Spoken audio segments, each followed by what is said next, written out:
right, let's talk a little bit more about why some folks have been so hesitant to get the vaccine. We have a panel of experts here. So today I'm joined by Dr. Alvin Powell, Cone Health Chief of Health Equity and Chief Medical Officer with Annie Penn Hospital, Dr. Nyree Thorne, gastroenterologist with Wake Forest Baptist Health, and Dr. Jamila Speaks, OBGYN with Novant Health Women Care.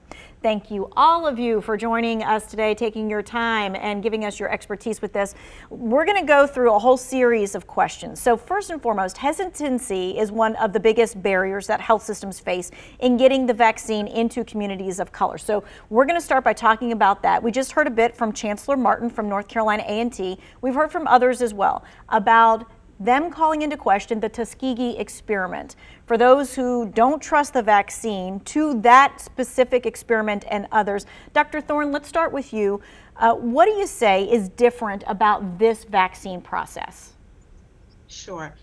Thank you for having me. I would like to say that it is so important that we listen to people's concerns and their fears and really know that people who have either lived through or know about the Tuskegee experiment know that this is not an isolated incident. The Tuskegee experiment lasted for 40 years, and there were other experiments like this, such as forced sterilization, as well as radiation experimentation on Black and disabled children. The historical mistreatment of communities of color is something that cannot be ignored. What's different about this process is really the involvement of minorities in both the development, the distribution, and promotion of this vaccine. I heard you mention Dr. Kizzmekia Corbett, who is a UNC graduate, a Hillsborough native, and she is an NIH lead researcher who is an integral person who helped to develop the Moderna vaccine. There's also Alexandria Gertman, who is also a Hispanic woman who is a key figure in the development of vaccine development and research. It is also important to note that the vaccine trials were designed to reflect the racial demographics of this country. So, for example, the Moderna vaccine, there were about 10% of African Americans that were included. There were 20% of Hispanics that were included and about 4.5% Asians included in this vaccine. And I don't think I've heard those kind of stats before, so that is a great piece of information to get out. Let's talk about the vaccine itself. Some say it was a rushed vaccine. So Dr. Powell, let's talk about the science that went into making this vaccine and why the timeline seems so fast. Thank you, Tanya, for having me back again. What I would say is that the vaccine was not rushed at all. What it was rapidly produced in a strategic fashion. So typical vaccines are produced step 1, then step 2, then step 3, then step 4. We were in the middle of a pandemic. Federal government was providing billions of dollars to produce this vaccine. And with that, there was an accelerated process. So when step 1 was begun in the process, then almost simultaneously, step 2 was begun. Step 3 was started, then almost simultaneously, step 4, step 5, then step 6. No safety measures were skipped. The same intentionality with respect to the safety in making sure all the steps were taken to produce this vaccine were taken. So it was a complete process, and people should feel real safe about the possibility of taking this vaccine. Yeah, we did not have the luxury of time this time around. All right, Dr. Speaks, let's talk about how the vaccine, whether it is safe for vulnerable groups, I'm talking about pregnant women or people with illnesses. Yes, thank you so much for allowing me to join you with this conversation tonight, Tanya.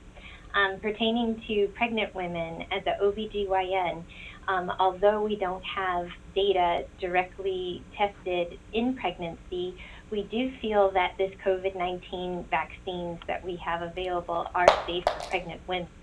We do know that pregnant women are vulnerable to experiencing more severe symptoms of COVID-19.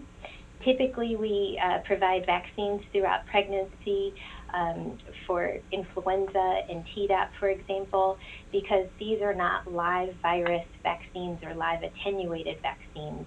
The COVID-19 vaccines that are available do not contain live virus and therefore determined safe.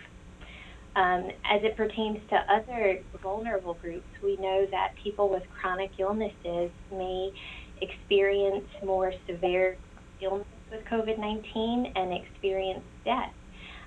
Of course, we want any pregnant woman or anybody with any concerns with pre-existing health conditions to have conversations with their healthcare providers, but these are groups that should be able to receive these vaccines safely. Yeah, and that is definitely something that we have heard before. See and talk to your provider if you have questions. So very important. All right, well, we've seen that the state is really making a point to make sure communities of color get vaccinated. So first, Dr. Powell, I'm going to give this to you, and then Dr. Thorne, if you'll follow up. Why is it fair to target vulnerable populations with special COVID-19 vaccine distributions? That's a great question. We know that people of color are more likely to get COVID-19. They're also more likely to get hospitalized from it and more likely to die when compared to their white counterparts. And so there's a significant disparity with respect to people of color and the COVID-19 vaccine. That being said, when this vaccine was initially deployed, what we saw was an even worse disparity, that a very small percentage of people of color were actually getting this vaccine. So it became an equity issue. And if we were to allow this to continue, what we would find it would be that the people who are predominantly white would be vaccinated, and those people of color would not, and there would be a worse disparity that would exist. So targeting this population is so important for equity. Equity is where, health equity is where everyone has a fair and just opportunity to be as healthy as possible. And this would level the playing field, targeting people of color. And that's exactly what's being done right now. We're not where we need to be, but we're approaching these targets. Dr. With this Thorne? intentionality, the intentionality that's happening. Yes, Dr. Thorne, I'm sure you have a few thoughts on that as well. Sure, I'd like to echo Dr. Powell's points in that longstanding systemic and health equities have put minority groups at risk for getting very ill and dying from COVID. Social determinants of health, such as poverty and access to care, have really decreased the opportunities for minorities to have both physical, emotional health. And when we think about things such as income and wealth gaps, a lot of minority groups have less flexible job options. Therefore, they're having to work outside of their homes, and they're becoming increasingly at risk to develop COVID. If we look at some certain minority groups, they tend to live in multi-generational housing. Therefore, preventative strategies that we're using to decrease our risk for COVID is lessened in those groups. So, you know, in order to reduce these disparities, we have to be intentional in our methods in order to provide equal access to care.